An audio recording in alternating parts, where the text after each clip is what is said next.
तो नमस्कार, एक बार फिर से मैं हरकिरत सिंह स्वागत करता हूं केपी कॉलेज के इस प्लेटफॉर्म पर। तो हम देख रहे थे 12th क्लास की मानव भूगोल के सिद्धांत। उस बुक में हमारा दूसरा चैप्टर चल रहा था जिसका नाम है विश्व की जनसंख्या। विश्व की जनसंख्या चैप्टर के अंदर हमने विश्व जनसंख्या के वितरण को पढ़ा था। हमने विश्व जनसंख्या के वितरण की चर्चा हमने कर ली है, वितरण। और अभी हम करने जा रहे हैं इसके घनत्व की चर्चा, घनत्व।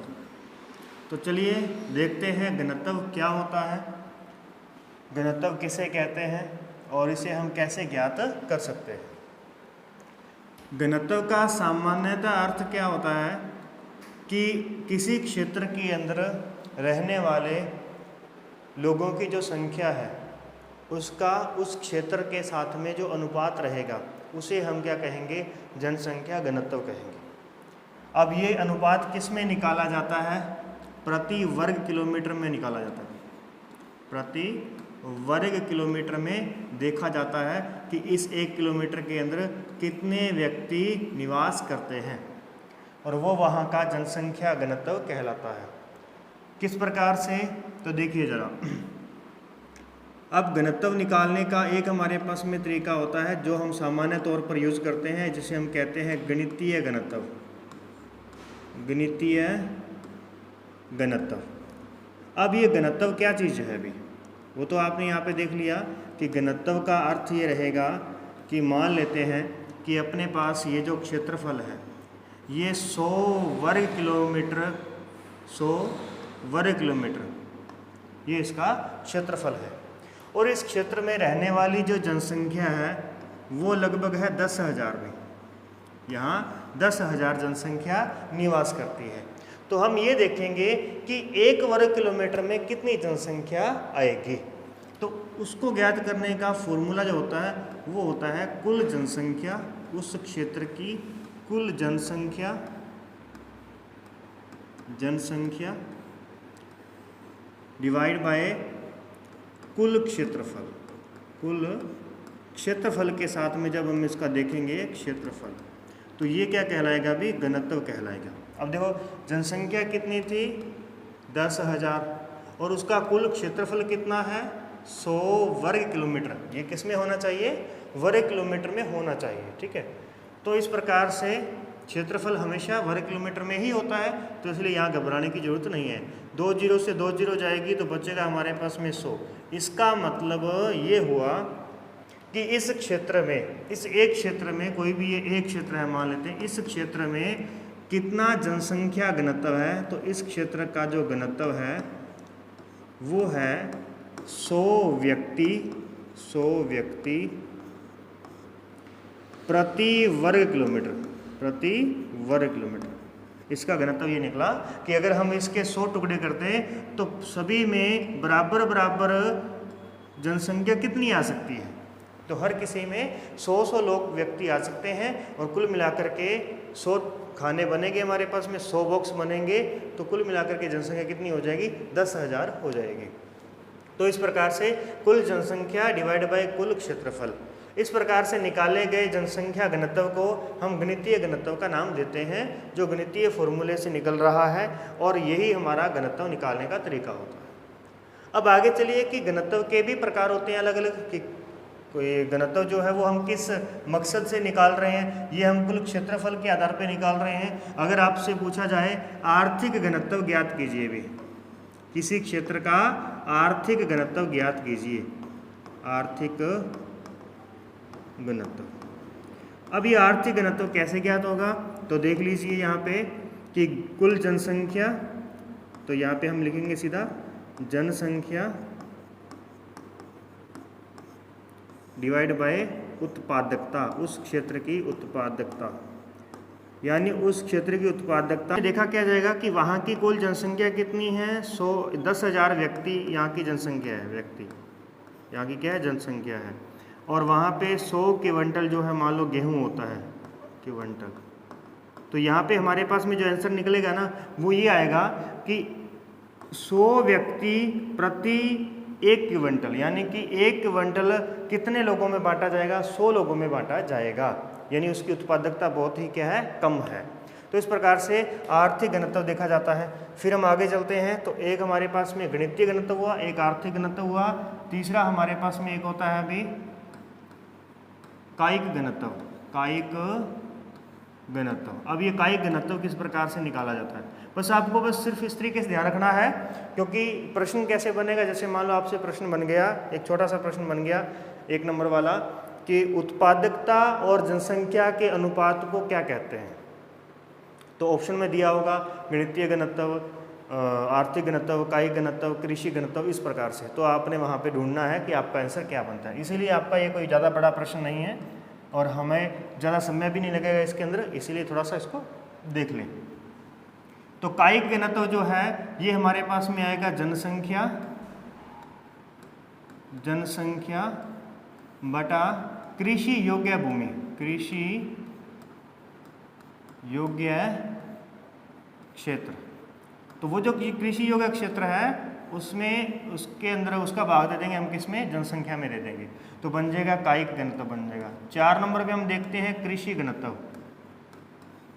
कृषि घनत्व, तो कृषि घनत्व जो है ये किस प्रकार से निकाला जाता है, तो ध्यान रखिएगा, कृषि में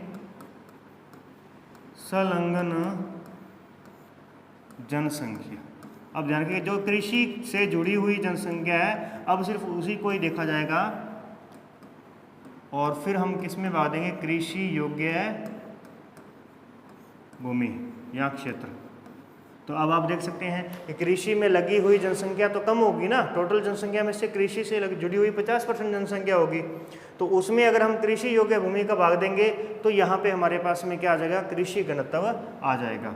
और एक है सबसे इम्पोर्टेंट जिसका नाम है पोषण घनत्व। पोषण घनत्व यानी कुल जनसंख्या, उस क्षेत्र की कुल जनसंख्या और उस क्षेत्र की कुल उत्पादकता,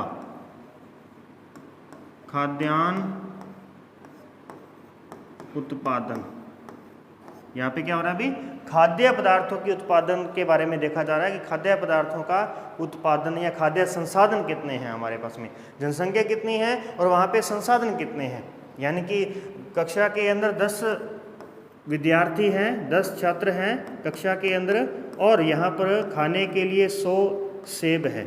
तो अब आप देख सकते हैं कि ये जो सेब हैं ये एक छात्र को 10 सेब आएंगे, यानी वो एक छात्र जो है वो 10 दिन तक जीवित रह सकता है उसको खा करके।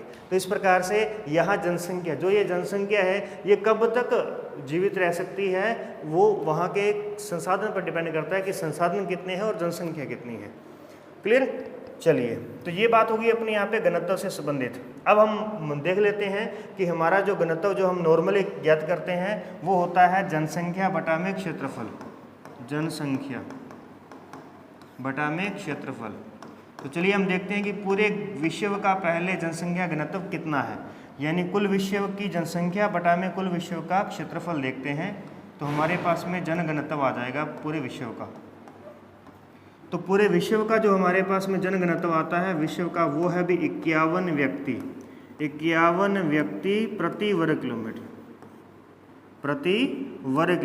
अब एक वर्ग किलोमीटर के अंदर कितने लोग यहाँ पे रह सकते हैं? 51 लोग रह सकते हैं।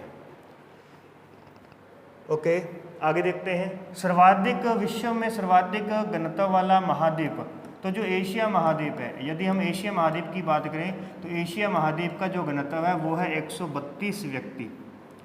और अफ्रीका महाद्वीप की यदि हम बात करें तो अफ्रीका महाद्वीप काफ़ी बड़ा है और जनसंख्या भी काफ़ी है इसकी, तो इसका जो घनत्व निकलेगा वो कितना निकलेगा? 35 व्यक्ति प्रति वर्ग किलोमीटर के अंदर। फिर यूरोप की बात करें तो यूरोप आ जाएगा हमारे पास में 32 व्यक्ति प्रति वर्ग किलोमीटर। ठीक है, उसके बाद में आ जाएगा अभी नॉर्थ अमेरिका थोड़ा बड़ा है, साउथ अमेरिका छोटा है। तो यहाँ पे आ जाएगा हमारे पास में कितना भी 21 व्यक्ति प्रति वर्ग किलोमीटर। और नॉर्थ अमेरिका में कितना आ जाएगा? नॉर्थ अमेरिका 15 व्यक्ति प्रति वर्ग किलोमीटर है। ऑस्ट्रेलिया ऑस्ट्रेलिया महाद्वीप की बात हम करें, ओशिनिया महाद्वीप की हम बात करें, तो यहाँ पर हमें मिलेगा 4 व्यक्ति प्रति वर्ग किलोमीटर, 4 व्यक्ति प्रति वर्ग किलोमीटर, यानी 1 वर्ग किलोमीटर जो हिस्सा है वो 4 लोगों के हिस्से में आएगा। तो कितनी बड़ी जो भूमि है वो एक व्यक्ति को मिल सकती है, आप आइडिया लगा सकते हैं। ठीक है, तो ये हो गया जनसंख्या घनत्व विश्व का महाद्वीपों के संदर्भ में। अगर हम देशों की बात करें, देशों में सर्वाधिक जनसंख्या घनत्व किसका है, तो वो है भी सिंगापुर का, सिंगापुर। अब सिंगापुर का जनसंख्या घनत्व कितना है अभी, 7565 व्यक्ति प्रति वर्ग किलोमीटर।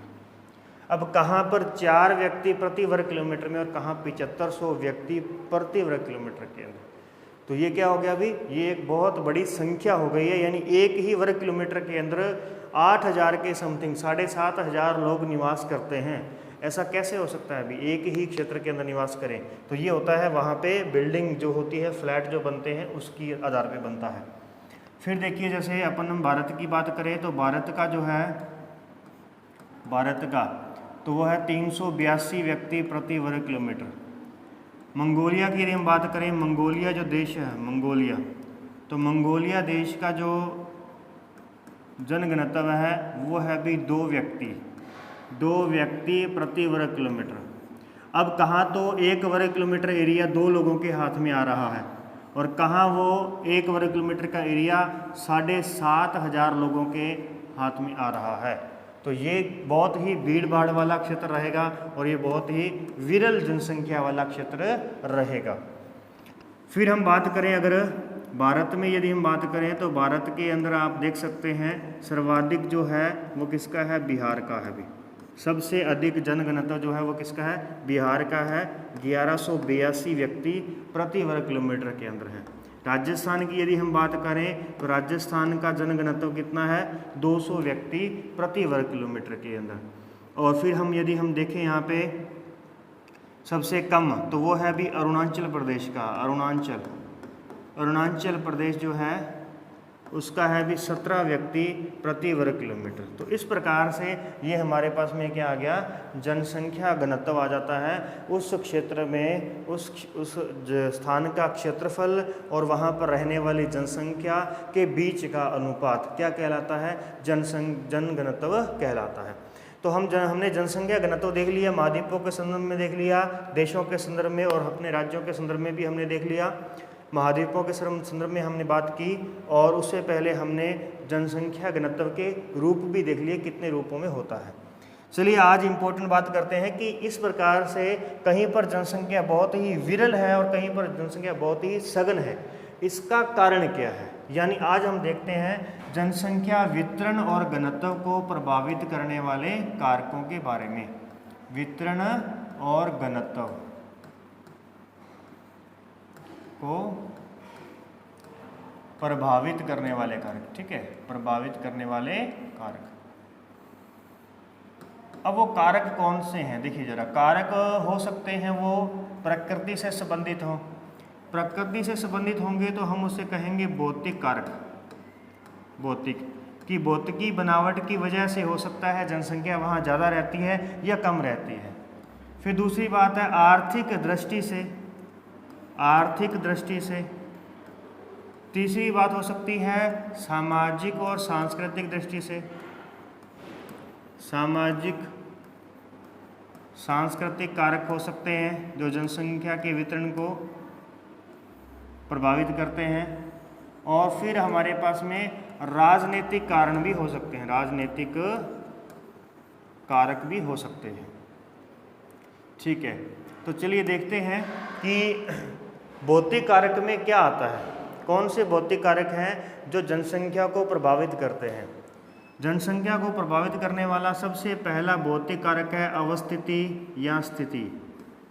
अवस्थिति, उस क्षेत्र की अवस्थिति कि वो कहाँ पर लोकेट है, वो देश कहाँ पर है, क्या वो भूमध्य रेखा पर है या वो ध्रुवों पर है, किस जगह पर है।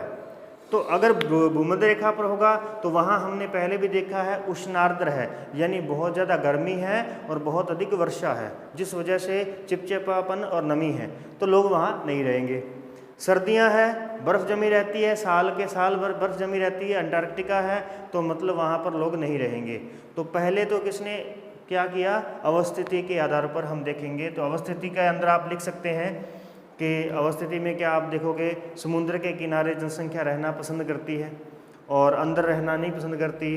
फिर भूमध्य रेखा पर जनसंख्या कम रहती है, ध्रुवों पर जनसंख्या कम रहती है, और कर्क से लेकर के अंटार्कटिक वृत्त यानी कि 23.5 से लेकर 20 से 60, जो कल मैंने आपको बताया था 20 डिग्री से 60 डिग्री अक्षांशों के बीच में जनसंख्या सर्वाधिक निवास करती है। तो ये निवास किस प्रकार का है, ये जो प्रभाव हो पड़ रहा है किस प्रकार का है, वहाँ की अवस्थिति के आधार पर है। दूसरा होगा भी उच्चावच, उच्चावच के आधार पर। उच्चावच का मतलब होता है कि ऊपर नीचे, यानी कि पहाड़ों पर जनसंख्या कम निवास करती है, उसके बाद में पठारों पर कम निवास करती है, और सबसे ज़्यादा अधिक जनसंख्या कहाँ निवास करती है, मैदानों में। यानी पहाड़ों पे कम, पठारों पे ज़्यादा, और मैदानों में और ज़्यादा जनसंख्या निवास करती है। तो ये क्या कारण है, ये किस वजह का कारण है, ये है उच्चावच। ये क्या चीज़ है, ये उच्चावच से संबंधित है। फिर हम बात करते हैं जलवायु। जलवायु तो यहाँ पर आ जाएगा आपका जलवायु में फिर से कौन सा भी, जलवायु के अंदर हम फिर से देख सकते हैं कि या तो वो भूमध्य रेखा पर जनसंख्या नहीं रहेगी, क्योंकि भूमध्य रेखा के आसपास कौन सा क्षेत्र है, उष्णकटिबंधीय क्षेत्र है। उष्णकटिबंध क्षेत्र है, यहाँ शीतोष्ण शीत कटिबंध है, शीत, तो यहाँ जनसंख्या नहीं रहेगी। तो बीच वाला जो हिस्सा है ना, यहाँ पर जनसंख्या रहेगी। तो यहाँ जनसंख्या क्यों रहेगी, क्योंकि ये जलवायु अनुकूल जलवायु होती है। क्लियर। इसके बाद में आगे देखते हैं, तो जलवायु के बाद में आती है जलापूर्ति। जलापूर्ति, अब यहाँ पर आप ध्यान रखेंगे जलापूर्ति के अंदर आप क्या करेंगे, नदियों, झीलों, महासागरों के किनारे जनसंख्या रहेगी। नदियों, झीलों, महासागरों, बांधों के किनारे जनसंख्या रहेगी, और इसके अलावा और जगह पर जनसंख्या जो है वो कम रहेगी। ठीक है ना। तो समझ के चलिएगा, जहाँ जल की आपूर्ति अधिक होगी वहाँ जनसंख्या अधिक होगी। तो इसीलिए वितरण में डिफरेंस होता है, क्योंकि हर जगह पे तो जल है नहीं, हर जगह पे तो नदियाँ बहती नहीं है। तो इसीलिए हमें जनसंख्या जो है अलग अलग जगह पर कहीं ज़्यादा कहीं कम देखने को मिलती है। फिर हम बात करते हैं जलापूर्ति के बाद में आ जाएगी हमारे पास में मृदा, मिट्टियाँ। तो मृदा जो है किस प्रकार की है, उपजाऊ मिट्टी है तो वहाँ जनसंख्या निवास करेगी, और उपजाऊ नहीं है तो जनसंख्या निवास नहीं करेगी। और अंत में हम बात करते हैं महाद्वीपीयता। महाद्वीपीयता, महाद्वीपीयता का अर्थ होता है कि जनसंख्या जो है वो महाद्वीपों के किनारे पर रहना पसंद करेगी। जो तट होते हैं ना वहाँ पर रहना पसंद करेगी। अंदर जितना अपन महाद्वीप के अंदर जाएंगे उतना जनसंख्या जो है वो धीरे धीरे कैसी होती जाएगी, कम होती जाएगी। तो ऐसा क्यों होता है, क्योंकि जब बादल आते हैं तो बादल कहाँ से बनते हैं, महासागरों से बादल बनते हैं, वहाँ से वाष्प होता है, बादल बनते हैं। और जैसे जैसे वो बादल आगे बढ़ते हैं, महाद्वीपों की ओर बढ़ते जाते हैं, तो जितनी गहराई में अंदर चले जाएंगे उतनी उनमें बारिश करवाने की क्षमता जो है वो कम हो जाएगी। तो इसी वजह से महाद्वीपीयता भी प्रभाव डालती है जनसंख्या के वितरण पर। आर्थिक कारण में क्या आ जाएगा, अभी सबसे पहले है कृषि।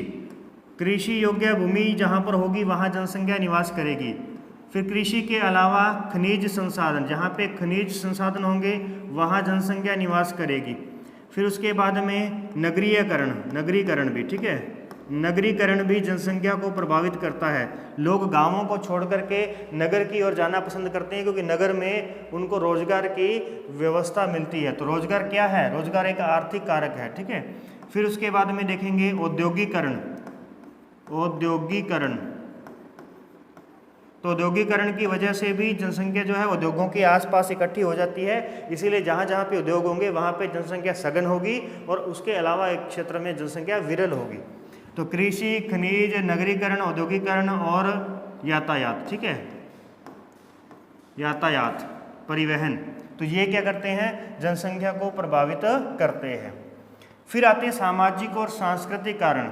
अब बहुत से समाज ऐसे होते हैं, बहुत से लोग ऐसे होते हैं जो अपने समाज को छोड़ करके जाना पसंद नहीं करते हैं। वो अपने उसी समाज में रहना चाहते हैं, या कुछ समय के लिए वो अपने कमाई के लिए कहीं जाते हैं तो फिर पुनः वापस उसी क्षेत्र में आ जाते हैं। तो वो जो होता है वो क्या, वो कौन सा कारक है जो जनसंख्या को वहाँ से जाने पर मजबूर करता है या फिर वहाँ पर रहने के लिए मजबूर करता है।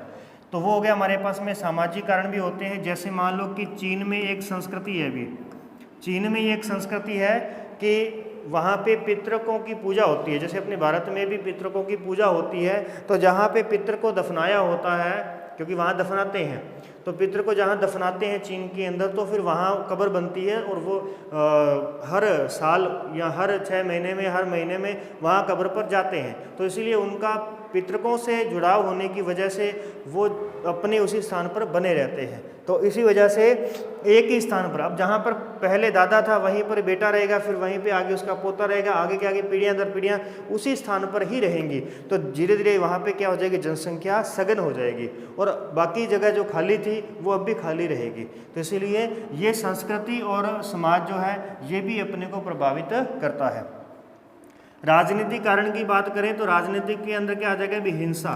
जहाँ पे हिंसा होती है, दंगे होते हैं, दंगे, राजनीतिक अशांति होती है, वहाँ पे लोग रहना पसंद नहीं करते हैं भी, ठीक है, वहाँ लोग रहना पसंद नहीं करते हैं। तो ये कौन से कारक हैं, ये राजनीतिक कारक हैं जो राजनीति की वजह से पैदा होते हैं। जम्मू कश्मीर में अगर अशांति का एरिया है तो वहाँ लोग नहीं रहना पसंद करेंगे, वहाँ से वो प्रवास कर जाएंगे। क्लियर है? तो इस प्रकार से होता है। चलिए, तो ये हो गए हमारे पास में जनसंख्या वितरण और घनत्व को प्रभावित करने वाले कारक। तो आपने इसकी अच्छी तरीके से डेफिनेशन, अच्छी तरीके से इसके 4-4 लाइनें जो हैं हर किसी की लिखनी है। पहले आपने इस तरीके का एक पोर्शन बना देना है और फिर उसके अंदर आपने लिखते जाना है। यहाँ पे आप भारत की भी चर्चा कर सकते हैं कि भारत के अंदर भी क्या करते हैं, पितृकों को छोड़ करके नहीं जाते, परंतु अब क्या है, वर्तमान में वेस्टर्न कल्चर को अपना रहे हैं और अपन पीछे अपने पितृकों को और पिछली अपनी जो पीढ़ियाँ हैं उनको भूलते जा रहे हैं। तो हमें ऐसा नहीं करना चाहिए। हमें अपने उस गांव से, उस क्षेत्र से हमें लगाव होना चाहिए। हम भले कहीं पर भी कमाने के लिए चले जाएं, लेकिन हमें घूम फिर करके वापस वहीं आना चाहिए। क्लियर है? तो इस प्रकार से समझेंगे। तो ये हो गया हमारे पास में, हमने घनत्व को भी देख लिया और वितरण को भी देख लिया है। नेक्स्ट अगला जो टॉपिक हमारा बनेगा वो है जनसंख्या वृद्धि। तो जनसंख्या वृद्धि की हम चर्चा करेंगे नेक्स्ट वीडियो के अंदर भी, ठीक है। तो आज फिलहाल इतना ही आज की क्लास के अंदर। तो मिलते हैं नेक्स्ट वीडियो में नेक्स्ट टॉपिक के साथ में। तो इसी प्रकार से आप जुड़े रहिएगा और अपनी स्टडी को कंटिन्यू कीजिएगा।